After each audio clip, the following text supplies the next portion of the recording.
पुरुषोत्तमम।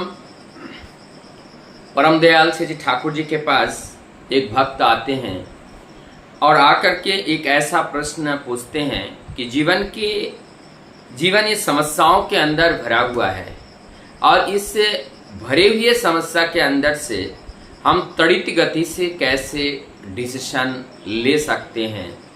परम दयाल श्री जी ठाकुर जी यहाँ पर कहते हैं कि ये समस्या हमारे जीवन में अनंत काल तक ही ऐसा रहता है और ऐसा रहते हुए आया है और इस समस्या को टैकल कैसे करें, इसके लिए दो बातें हमारे मस्तिष्क में बैठा कर रखना पड़ेगा और ये मेजरमेंट स्केल है। एक है इष्ट प्रतिष्ठा और एक है इष्ट स्वार्थ प्रतिष्ठा। एक इष्ट प्रतिष्ठा है और इष्ट स्वार्थ है। एक इष्ट स्वार्थ है और एक इष्ट प्रतिष्ठा है। अब इसको कहते हैं इष्ट स्वार्थ प्रतिष्ठा, तो ये दोनों मिलके, तो इसमें दो चीजें हैं, एक है इष्ट स्वार्थ है और एक इष्ट प्रतिष्ठा है। यहाँ पे इस बात को समझने पड़ेगा कि इष्ट स्वार्थ क्या है। हमें देखना होगा कि ये जो कार्य मैं कर रहा हूं ये कितना मंगलकारी एक कार्य है और कितना मंगल के पक्ष का है, और ये मंगल का पक्ष का अगर है तो ये इष्ट स्वार्थ कार्य हो गया, और इस कार्य के अंदर से जनहित के लिए कितना उपयोगी है तो ये इष्ट प्रतिष्ठा उसी आधार पर ही होता है। आप एक उदाहरण दिया गया कि मान लो कि एक व्यक्ति ने 30 लाख रुपए कहीं से चुरा लिया, चुरा के उन्होंने ठाकुर जी का मंदिर बना दिया। तो आप एक चीज बताइए, उस व्यक्ति ने वहां से चोरी किया और ला करके उन्होंने एक मंदिर बना दिया, इष्ट स्वार्थ में तो लगाया, लेकिन उसमें उनका भी मंगल हुआ है या नहीं ये देखना पड़ेगा। जिनसे चोरी किया है उनका भी मंगल हो और जहां पे लगे उनका भी मंगल हो, तो उनका वो धन जहां लगा वो तो मंगल होगा, लेकिन जहां से इन्होंने किया उनका मंगल हो रहा है या नहीं हो रहा है। यदि उनका मंगल नहीं हो रहा है तो उनकी मानसिक स्तर पे भी क्षुण्ण हो रहा है, तो नुकसान उनका भी है और जिन्होंने चोरी भावना अपने किए हैं नुकसान उनको भी कुछ ना कुछ होगा। यहाँ पर ये बात स्पष्ट हो गया। तो हमें दोनों होना चाहिए, इष्ट स्वार्थ और इष्ट प्रतिष्ठा मूलक, दोनों में बाधा ना आए ऐसा कार्य अगर करेंगे तो इस कार्य में, ऐसे कार्य करने से हमारे अपने अंदर भी त्वरित गति से क्विक डिसीजन लेने का शक्ति हमारे अंदर जनरेट हो जाता है जब हम ऐसे सत्कार्यों में अपने को डुबा कर रख देते हैं। आगे कहते हैं कौन सा जीवनीय शुभ है और इसके लिए क्या मेजरमेंट है। अभी मैंने बातों बात में इसके अंदर वो बात हो चुका है कि कौन सा हमारे जीवन के लिए शुभ है और कौन सा अशुभ है, इसका मेजरमेंट क्या है। तो इसका मेजरमेंट भी वही है कि जिनसे लिया गया उसका मंगल हो रहा है नहीं हो रहा है, और जिनको दिया गया उसका मंगल हो रहा है या नहीं हो रहा है।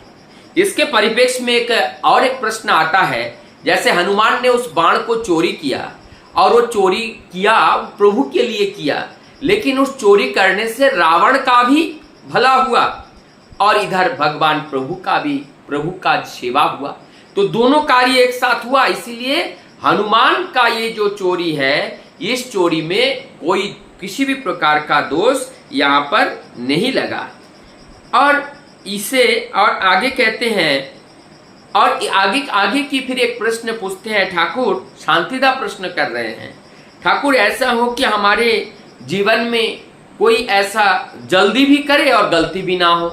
ठाकुर जी कह रहे हैं आपको माला बनाने के लिए दिया गया, तो शुरू में माला देख देख कर आपको उसको गूंथना पड़ता है, उसको बनाना पड़ता है, लेकिन जैसे आप अभ्यस्त हो जाते हैं वैसे आप बात करते करते उसको बना सकते हैं। कहने का तात्पर्य यह है, यदि सत्य अभ्यास में हम अभ्यासित होते हैं तब जा करके उसको हमें सोचना नहीं पड़ता है, फिर हम अच्छे कार्य त्वरित गति से करते रहते हैं और वहां पर निर्भुल होता है, वहां पर किसी भी तरह का भूल वहां पे नहीं होता है।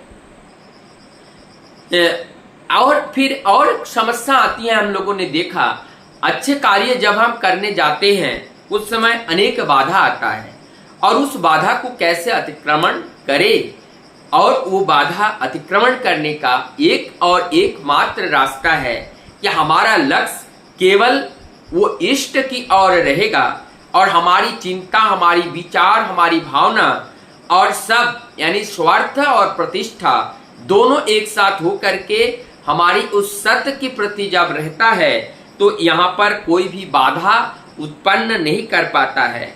अब ठाकुर जी के पास कालिदास दा ने एक प्रश्न पूछा, ठाकुर भक्ति बड़ा है और विश्वास बड़ा है, तो ये भक्ति बड़ा है और विश्वास बड़ा है, यहाँ पर ये है, ये जो भक्ति जब विश्वास सब हमारे अंदर आता है और विश्वास अनुराग से आता है, जितना अनुराग करने से आता है, जितना हम करेंगे उतना अनुराग होगा, उससे बाद हमारा विश्वास बढ़ता जाएगा और विश्वास से भक्ति का जन्म लेता है। और जब भक्ति का गणत्व होता है तो प्रेम होता है और प्रेम से समर्पण आता है। तो यहाँ पे क्या है, भक्ति तो बड़ा है लेकिन इस भक्ति के लिए विश्वास भी जरूरत होते हैं। तो भक्ति और विश्वास कहने को तो हम भक्ति को बड़ा कह सकते हैं लेकिन दोनों में से कोई कम नहीं है। तो इसीलिए ठाकुर जी से और कहा गया कि ठाकुर हम अपने जीवन के चलने के पथ पर हम किसको अपनाएं, भक्ति को अपनाएं या हमने जो प्रेम को अपनाएं। तो यहाँ पर एक रास्ता ठाकुर जी ने बोले हैं और ये भक्ति और प्रेम, ये प्रेम जो भक्ति का जब घड़ा होता है तभी तो प्रेम आता है। तो प्रेम तो सर्वोपरि है, प्रेम है तो सब कुछ हो जाता है।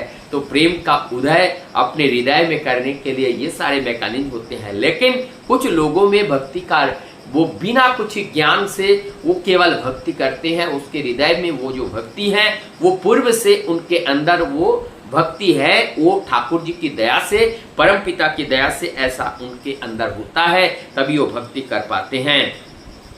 तो ये भक्ति कैसे होता है, हमने जो मैकेनिज्म पहले जो बताया, ये सारे मैकेनिज्म के माध्यम से हमें भक्ति करना हम सीखते हैं, क्योंकि भक्ति के द्वारा ही हमें सब कुछ प्राप्त होता है। ये भक्ति योग भी जितना महत्वपूर्ण है, क्योंकि भक्ति के माध्यम से ही हमारे अंदर प्रेम का जागरण होते हैं और प्रेम से समर्पण होते हैं और समर्पण से ही जीवन में सब कुछ प्राप्ति होती है। जैसे कहते हैं धर्म करो तो धर्म अर्थ काम मोक्ष, इस तीनों की प्राप्ति के लिए भक्ति का जरूरत होते हैं। अब हमने जो देखा जीवन में जो जितने भी बाधाएं आए उस बाधा को अतिक्रम करने का जो फार्मूला हमने मिला, और वो फार्मूला है सत्यम शिवम सुंदरम। सत्य ही शिव है और शिव ही सुंदर है। ये भावना, ये विचार हमारे मन मस्तिष्क में रख करके जब हम चलेंगे, निश्चित रूप से हम अपने जीवन पथ पर आने वाले अनंत बाधाओं का अतिक्रमण करके हम अपने गंतव्य तक पहुंचने में सफल हो पाएंगे। वंदे